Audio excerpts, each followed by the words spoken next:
Recording. Hi. So again, it's Kari Johnston, and I am joining you today from Haines Junction on the traditional territory of the Champignon-Ajac First Nations. And my guest today is Blair Hogan, and Blair's joining us from Whitehorse, Kwanlin Dun, on Cochin Council traditional territory. And Blair, could you just tell us a little bit about your business? Yes, thank you so much. My name is Blair Hogan. I'm the president of Gunta Business Consulting. We're based out of Whitehorse. I'm from Teslin, so I was born and raised in Teslin, Yukon, which is about 180 kilometers south of Whitehorse. And I've been operating my business for the last 8.5 years in the Yukon. And also, I participate in the local governance of my community, Teslin Clean Council. So I've been part of the governance, the leadership of that, and part of the investments, the investment world that encompasses First Nation development corps and trusts and those types of investments. So it's been interesting for sure, and certainly more interesting today. What's significant about today? Well, as we were talking, and as everybody has been seeing, we're surrounded with this unique circumstance of just not being able to do business the way we typically do business. And from a community level, it's been pretty difficult. Like, part of my business as well is community development, community facilitation, events. Jesse Stephen with Gunta Business, we've been doing a lot of community planning, and a lot of that work requires audiences, requires a lot of people in the same room. That has certainly stopped and will not occur under the current model. Zoom seems to be kind of like this godsend. Thankfully, there's not just Zoom. I've even noticed that when this all started, the Northwest teleconferencing service, it just gets slammed. It seems like it's the natural government go-to. It's secure. It's a local system, and half the time you can't get on your line, your reserved line that you have. And so I've recognized that even from a community government perspective, who I find governments are notoriously slow at responding to these types of things. Typically, not Yukon government, not federal government today. With COVID, they've actually been very good at responding very quickly. But in the way you do business, it's certainly been a little bit more difficult. And a lot of the infrastructures, is kind of set. Like, we can't now scale up our bandwidth in our communities just because everybody, even kids, they're all in their homes. They have to receive their lesson plans. Like, we have our kids from college. They are my stepkids. They're home right now. One of them transitioned well. One of them not so well. When you're a baker and you have to have a commercial baking experience, you can't even replicate that at home. And it's hard to transition that to an online platform. So I'm seeing in the community, it's going to be very difficult. Like, kids aren't going back to school, but they have to continue their lesson plans. Are the parents equipped for this? Are the community's infrastructure equipped for this? It's going to be interesting, and we're going to have to leverage all technologies. Like, it's, if everybody goes online, we're going to swamp those avenues. So it has to, there's going to have to be some pretty unique applications here of layering different technologies together. It's going to be interesting. Yeah. It is. It certainly is interesting time. So, yeah, a lot of your business model is sort of around bringing people together to have big, complex conversations about how we build, whether it's community or how we build sort of energy structures. So, what have you learned about that in your business, right? Like these days, where's your mind cast in how you might solve some of those problems in this place? So my business, I do a lot of business planning, a lot of feasibility studies, economic development, research applications. So, business studies, business cases, feasibility studies, a lot of times is required before you can kind of move forward with anything. And my business has been really focused on renewable energy, local energy. And working on that very focused, I see that being a really critical step moving forward for everybody.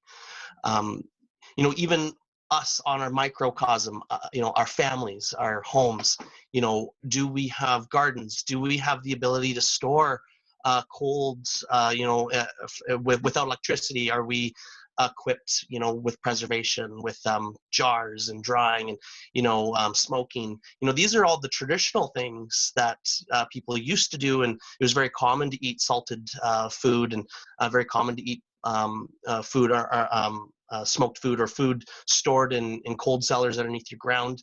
My grandpa was telling me in Watson Lake that there was a community cold storage, and it was dug deep and right near a permafrost patch, and people would put as a community, they would put their cold stores together.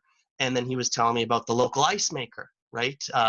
40 years ago, there was somebody who had the capacity and the industrial capacity to either store ice. They would harvest the ice in the winter and store it, and then they would bring it out in the summertime with when businesses and people needed ice. And you just think how we're taking so many things for granted personally, and then you kind of multiply that out to a community. And even cities, right? Our cities, where we have blessed infrastructure that's dependent on electricity, and it's dependent on the roads and the infrastructure to support it, and the supply chains that support them. How much do we actually do and receive and produce locally? We're going to find out, and we are finding out. And I see a lot of really great businesses responding to this, a lot of really great businesses that were already positioned, but I see more so people positioning and to support this local creation. From our perspective, my perspective with Gunta Business, local energy, and one of the biggest opportunities, and everything we talk about here is a problem, but when I see problems, I see opportunities. That's what they taught us in business school, that you really need to see problems for the opportunities that they can bring forward. And with us, it's where are we getting our space heating, our local heat, and a lot of it is coming from Alberta, it's coming from Texas, it's coming from wherever. And when those types of supply channels start to become challenged, if we're going to start having homes burst pipes, and thankfully we're warming up now. Hopefully this could have been a lot worse. This could have been right in the middle of the coldest season. We could have had a washout on the road, for instance. Could you imagine a washout on the road like we've had a few years ago, and people are fighting in the grocery stores for turkeys? Imagine that compounded with COVID-19 pressures. I mean, people are almost fighting for toilet paper right now, or were at least when there was a lot more pressure in the grocery stores. But and I think also we have the blessing of at least seeing this happen elsewhere. And it's kind of this wave rolling forward. And I just remember being in the hospital with my grandpa, who's doing better now. He's at home. But when we were at the hospital, we were seeing that front line, that red line. At first it was cones and pylons with the tape, and this is where you need to sit to get tested, and and then they just shut the hospital right down from visitors. So you can kind of see that line moving in. It was mid-March, towards the end of March, that we really felt the impact here, which we can benefit now from seeing Italy, from seeing New York, from seeing all these other very impacted places. But what can we do now, right? I think that's the question, is what can we do? It seems like a lot of those government funding sources that were really available for energy projects are going to be diverted to business relief, to income relief, human resource relief, and that's good. But I am sensing that there will be more funding available that is going to focus on these COVID-19, that midterm, not just how do we pay the bills today, but how do we make sure that communities have local food in a month, in 7 months.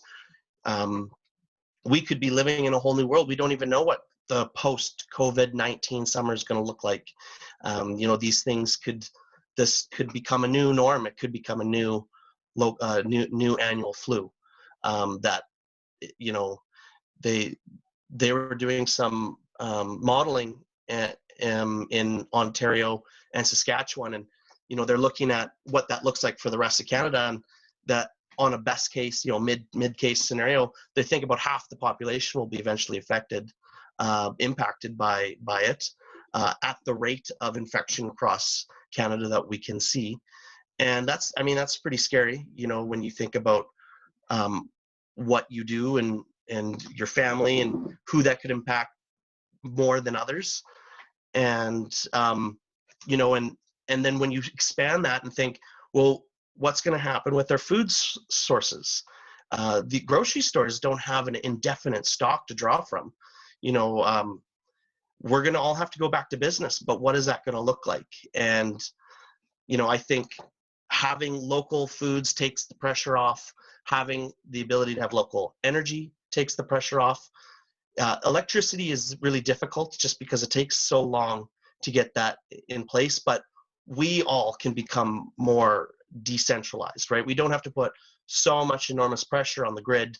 I live in Whistle Bend, and all of our houses here were built with baseboard electricity.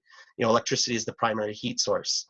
And, you think about when it starts getting really cold, and then in Haines Junction, a line or ice plug up one of our primary generators, what's to guarantee that I'm not going to have burst pipes and flooding and all kinds of havoc. So I think this, in some ways this is good.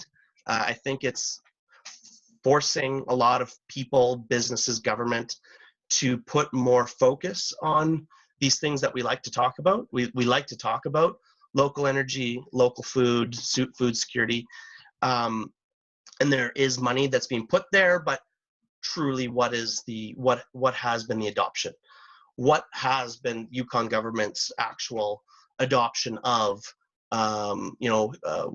heat agreements? What has been the government's push in Yukon Energy's, NACO's actual adoption, creation of independent power producer agreements? And how come we're not seeing all of these energy projects come forward that we've been hearing for years and years now? So I'm thinking that a lot of people, a lot of governments have had a lot of great ideas. We've all been talking about them. I think now is really a great opportunity to start moving a lot of these things forward and really creating a more robust local economy, creating a robust food sector. And yeah, everything that we could do together can make that happen. From Gunta Business perspective, we're really challenged. I'm stuck at home. I've been stuck at home for 3 weeks now, as most people have. Most Yukoners from when we've been truly impacted. I think we've been really swamped up until end of March.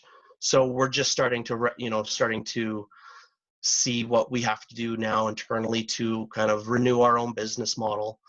How do we become more of a practical tool for Yukon, for businesses, for our current clients? A lot of our clients are government. We work with a lot of governments and First Nation development corps and large businesses. But, we're just trying to organize ourselves to become more useful. And maybe this is something to just kind of put out there, but you got to think about all these First Nation governments, these development corps, these large enterprises, both government, nonprofit, as well as public, and they have a job to do. They all have many jobs to do, but now business is impacted. And like I said, we're not all properly built for this transition. So the contractor community is really going to have to step up to fill in that void. And there's a lot of monies on the table with a lot of these entities that if they don't spend that money, it goes away. And a lot of that money is required. It's health, social, it's recreation, it's all these things that now have been impacted but are still important. So, it's going to be some real trial and error. But I think this business community that I represent, that I'm part of, this independent contractor community, and you see Yukon government, you see Yukon College, my colleagues at Outfront, they're working on different ways to harness some of that capacity, and I think that's great. But I think, and Michael Pilo and I were talking about this, that we would be in a lot better position right now if we had a community business counseling service that we had previous, like, you know, years past. We had the e-commerce project where we had independent consultants like myself that have a business background. We were working with a number of communities, a free service supplied by, funded by the government, but it allowed local business supports in the communities to really kind of work through those pain points that they have. How do they have access to market? Are they utilizing all the business tools? Do they understand financing? You know, do they understand their own business operations? How do we move that forward? And now, where people can't leave the communities, what support are they going to get when we have issues with internet, and we're going to have connectivity issues? Certainly, when everybody in the school system flocks to the internet, we're going to really be struggling. So it is tough that we don't have that level of support in the communities right now for businesses. But and then internet being the great leveler is not going to be as useful when everybody is online. And already I'm sure the communities are struggling because everybody's home, they're watching their Netflix, they're online to a huge degree. Northwest Tel has opened up some data requirements for communities, more so in the main centers. But yeah, I think it's going to be challenging. But I think all of us as Yukoners, as businesses, we have to be just a little bit more adaptable. And you know, I don't know the answer, but it's just about doing your business a little bit differently, right? Everybody. And then I think opening ourselves up to be more available to those types of clients that we wouldn't have typically been. You know, if you're not typically working for a not-for-profit, you know, and you know, it's going to be a different time. Our rates are going to be changing. You know, people don't have the ability to pay a lot of the high rates required for some of the experts out there. It's, you know, a lot of that has been built around an economy that is not going to be the economy we're going to get used to. So it's going to be challenging. It's going to be different for us as well. I think, yeah, you've brought up a number of really good points. I kind of want to go back to a few of the things that you said.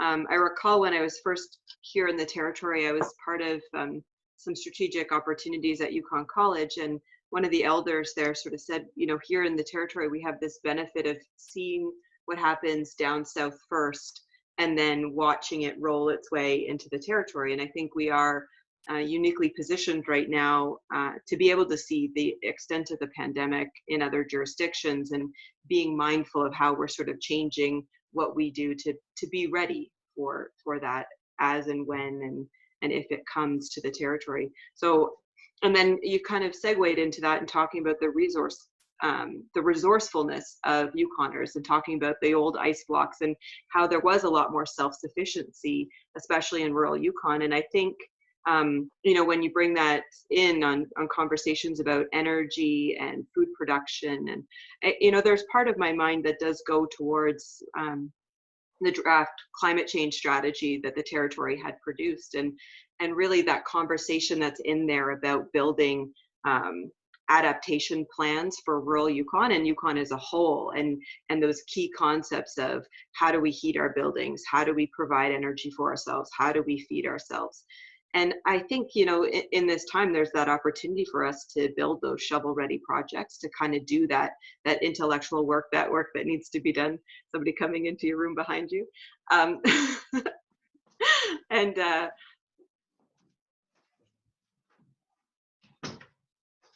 it's all part of the fun of filming these things at home, right? Yeah. My 5-year-old's wondering where I've been for the last 30 minutes. That's right. That's right. You know, and then also, you know, how we get creative as businesses who facilitate those sort of shovel-ready projects and build the community support around them. You know, how we engage in really different ways and how we sort of get the collective mind thinking around some of these issues. I kind of wanted to throw it just a little bit sideways, and just I was wondering if you could talk to me a little bit about sort of where your where your wellness practices. How are you kind of staying grounded through all of this as a business owner who's got to be making big decisions and thinking about these big, complex, system-wide things? So what are some of the things that you're finding healing and strength in? Yeah, I mean, on a personal level, it's just been so rewarding to be home with my son that I've been too busy to properly engage with all the time, not all the time, but it's been challenging. Certainly in this first quarter of this year, which was very busy for us. We had a lot of commitments we had to fulfill before the end of April, which is a lot of our clients' end of their fiscal. And but just being home, my wife and I, we both work with the same business, so I think that's a bit of a unique challenge as well, that we kind of have to figure out how are we going to properly tend to our son and educate him and interact with him on a level that is really fulfilling for him and us, as well as how do you maintain the house. And we have teenagers at home, and I think a lot of people understand how helpful teenagers can be sometimes, and unhelpful at other times. So I mean, that brings its unique challenges, but I think it's just been really nice to see people are understanding the value of community. People are starting to see, hey, we're stronger together than individually. Like, it's just been so weird how society is shifted to so individualistic. It's not uncommon to go downtown, not in Whitehorse, but like in the bigger cities, and people just do not communicate with each other. There's no person-to-person interaction. It's not quite as obvious in Whitehorse. It's still, we're small enough, we still see people. And then communities, it's kind of strange, and you would know this as well. Going into community, it's pretty, you wave to everybody you see. Yeah. And then as you leave the community, it's hard to turn that off. And you're waving to people who think, wow, who's this weirdo who's waving at me? And I can't tell you the number of times I've been in, go back to the community. Yeah. And then they're like, why aren't you waving at me? Oh, I can't tell you the number of times I've been in Calgary and like I'm waving at people while I'm driving in Calgary. You're just the nicest Canadian in Calgary, that's for sure. Exactly. So in that regard, this is a powerful moment for society, in that our relationships, our personal relationships that we haven't been spending enough time with. It's a real opportunity to do that. I'm starting to tackle home projects that have been sitting there waiting for me to tackle for, I don't even want to tell you how long. Some of them a very long time. And I think that part of it's good. But I mean, I would love to hear what your thoughts are. But we're going very stir crazy. And Yukon has just said that they're restricting outdoor activities. And, that's been okay for the first few weeks, but now it's starting to get really nice out. And I think that's going to become a huge obstacle, with and then even my office space. It's a collaborative workspace. The Northlight Center, the hub, the innovation hub, and like how are those types of environments going to work going forward? It's certainly going to be impacted, but yeah, from that community perspective, though, I think there's some pretty powerful aspects of what's happening that is going to kind of reground people, whether they want to or not. I wasn't ready to be grounded the way I've been grounded. Grounded almost like in a teenage go to your room, you're grounded sense, but also in a this is probably good for me. And yeah, and just really all we have right now is just going for walks. I know, right? Around the and then the dogs get more action than anybody, really, right? There's no social distancing with dogs. They're smelling and chewing and chasing anything they can get close to. But yeah, no, and I had a friend visit yesterday for the first time in a while, and we got to hang out within 2 meters. So that that was the highlight, so. But how do you stay grounded? I'm very interested. Oh, actually yesterday was one of those funny days where I felt like not grounded at all. And part of it was because I went through what I was describing as like this daisy chain of Zoom meetings. I went from one to the next, to the next, to the next. And when I wasn't in a Zoom meeting, I was like all hands on deck with my 14-month-old, who joined me in a couple of Zoom meetings because I wasn't able to schedule them during her nap time. So, and so that I've been kind of framing it like I have these guardrails on my days. And that is, I do a little bit of stretching or yoga or something like that, just to kind of keep my, my mind in a meditative state. And I go for a walk. Like I got to get outside.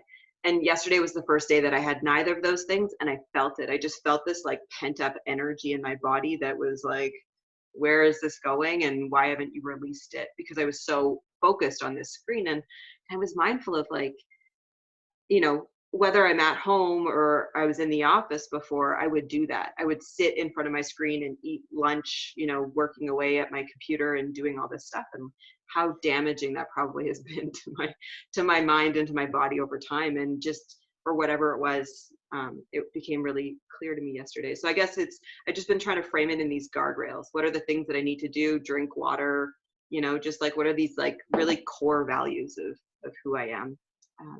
And yeah, and just like, you know, work on my relationship with my husband and my daughter, and like those sorts of things where like, because you're just here, you're just in this really small space and you got to.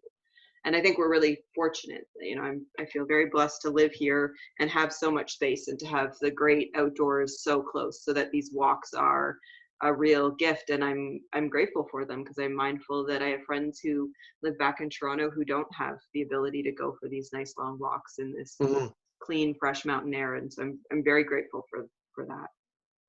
Yeah, thanks for asking. Yeah. So I think, like, have you had any major sort of aha moments about the territory in this time? Like, I know you do like to think big. You're a big systems thinker, and you were working on a lot of really big energy specific projects. So is anything coalescing? Anything, because we're in a paradigm shift, right? Like we're all in this space where the world as we once knew it isn't anymore, and we're sort of like headed in a slightly different direction. So any thoughts around that for you? The $36 billion question, I'm sure. You know what? No real ahas other than it's just, I mean, so even like my parents, you know, trying to communicate with them about, hey, you know, there's Google Hangouts and Skype, and, you know, everybody who's so used to the way they do things, it's hard to change. It's hard to adapt. And I think that's going to be, you know, and I'm using my parents as an example of my own pressure that I have to deal with and trying to get them to these different ways of communicating. But that's kind of a case study of how are we going to change how everybody operates. And you know, and I don't have enough, but I do recognize the challenge that we have. And you know, like, it's just going to be so interesting seeing the world of the future. You know, like I just don't see us hugging people the way we used to hug and shake everybody's hand. And, you know, I don't mind holding the banister down the mall. You know, I think there's going to be a certain germaphobe, or at least a germ awareness that is going to be prevalent that hasn't been there before. That's going to change the way people interact. You know, like, at Gunta Business, we're really happy. We're very proud of the fact that we have some of the community engagement records of 200 plus people showing up to event. Will that ever happen again? Is that even something to brag about? You know? People, oh, we had 200 people show up to our event. You should be locked up. You know? Wow. Oh, it changes. I mean, it totally, isn't that such a radical example of, you know, from wow, congratulations. Like, I can't believe you did that in such a time of difficulty with engagement on these types of public issues, to, you know, I was talking to a friend who had a sliding party, and it was his family of 6, and then 3 more showed up, and 1 more, and then it's a crime. You know, like, it's, you know, everybody's chargeable. It's just crazy, and how soon will that change? Like it's, yeah. I mean, I don't want to start speculating on how crazy this could get, but there's nobody out there saying that there's no reinfection circle, that'll happen again and again. Like it might not ever go away. So we may be dealing with a new reality forever. And it's one thing to say, how is my business going to change in the next 3 to 6 months for the next 3 to 6 months? But it's another thing to say, how is my business going to change now in the next 3 weeks for the next 25 plus years? Mm-hmm. I think the level of adaptability on everybody is going to be such a high requirement. And I mean, everybody's going to have to change. It's been so funny, like even because I'm a young person in some of these old systems, like, I've like you on a council, right? And I'm one of the younger people on my council, and a lot of and just trying to even get those people in those systems to start doing things a little differently has been very, they still want to use the Northwest Tel call-in line. I can't get on half the meetings now, and that's just accepted. It's just the new reality. But really, well, we could be using Zoom. We could be using Skype. Skype just rolled out a new Zoom competitor app. So it's everybody meet on Zoom, Google Hangouts, and I'm not sure about Facebook. I know Facebook has got the Meet technology, but to really bring people together, and then then you layer on top of that, oh, we can go to all these trusted systems. Oh, they're not trusted. Zoom affects your privacy, right? And anyway, it's just another. It's like it has been interesting. We've putting my counselor hat on, we did adopt Zoom right out the gate as like the best option for us, because we wanted to be able to have our council meetings in public and make them as accessible as possible. And so the ability for people to call in using their phone or to use their computer or whatever piece of technology they have to time in and be there. I mean, the benefit for us is that our meetings are public, so great, like we get them out there. And so some of the questions about whether it's encrypted well enough or not, it's fine, because the whole intent of our meetings at a municipal space is for them to be as public as possible. And and for me, I just continue to think about those things. What are the guardrails? What are the principles? What are the values that we want to bring to all the decisions that we're making right now? And how do we ensure that those things are there? Public access to what we do, and it's so important right now. So we were quick to adopt it, and there's certainly lots of challenges that come with it, but but it is what it is. And it's sort of like, we can't look backwards. And I always joke, because with my council, one of the things I said was one of my goals as a politician was to live stream our council meetings. And so, like, here we are in the age of COVID. Good for you. We've got to do that. And I think that's, maybe that is part of it for innovators, for business owners, for people out there in the spaces. Like, what is on your bucket list? What has seemed like the impossible goal, the impossible thing to do? And then let's figure out how to move those things forward, because this is our first pandemic. We've never done this before. We're in a space where we feel like we're like jumping off this cliff of the unknown that we as entrepreneurs often face. Like, when we're being entrepreneurs, we're moving into a space that is unknown, and that's what makes us entrepreneurs, is our ability to see the opportunity to jump off the cliff and to do what seems impossible to many. And that's what always inspires me about the work that you do, is taking the thing that's been so hard in the territory, to look at things like biomass, to look at energy production, to look at those things and say, well, here is the impossible, but here is a pathway forward.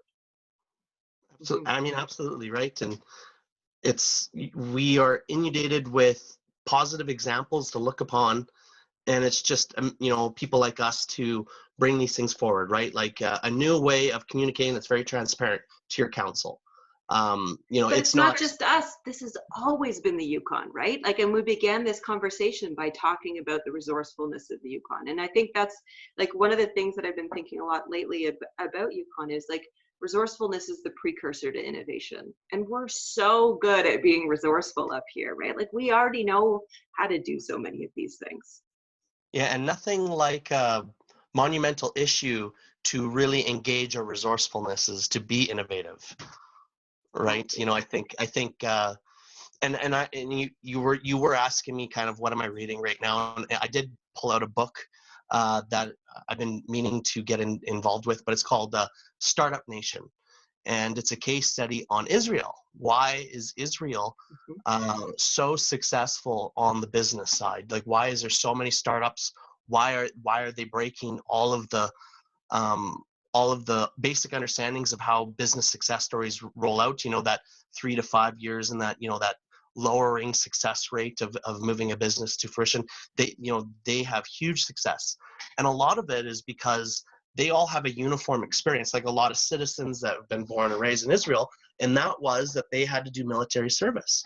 They had required military service, and a lot of, you know, and there's a lot of different things too. There's this reignition into their culture, into their language. Like the Hebrew language was dead, you know, not that, you know, 60, 80, 100 years ago, and it's totally been reborn into a main language in many places. But I just find, and the reason why I bring this forward is that we're kind of not military service, but we're all going through a uniform situation right now.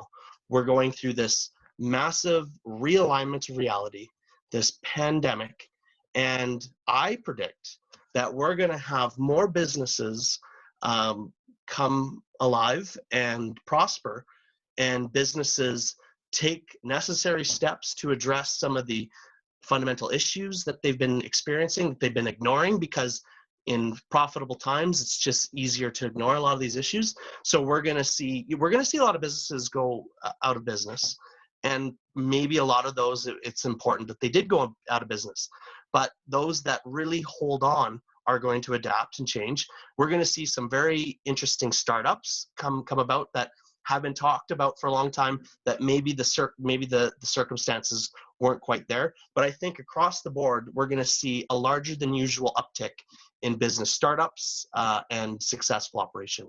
And I'm just reading this book right now because even though it's not a pandemic, it's a once in 100-year pandemic. So there's no real-time modern examples to deal with, but you can start looking at things at how they impact, you know, and how can a universal impact change the thinking of a whole, not in our case nation, but a world.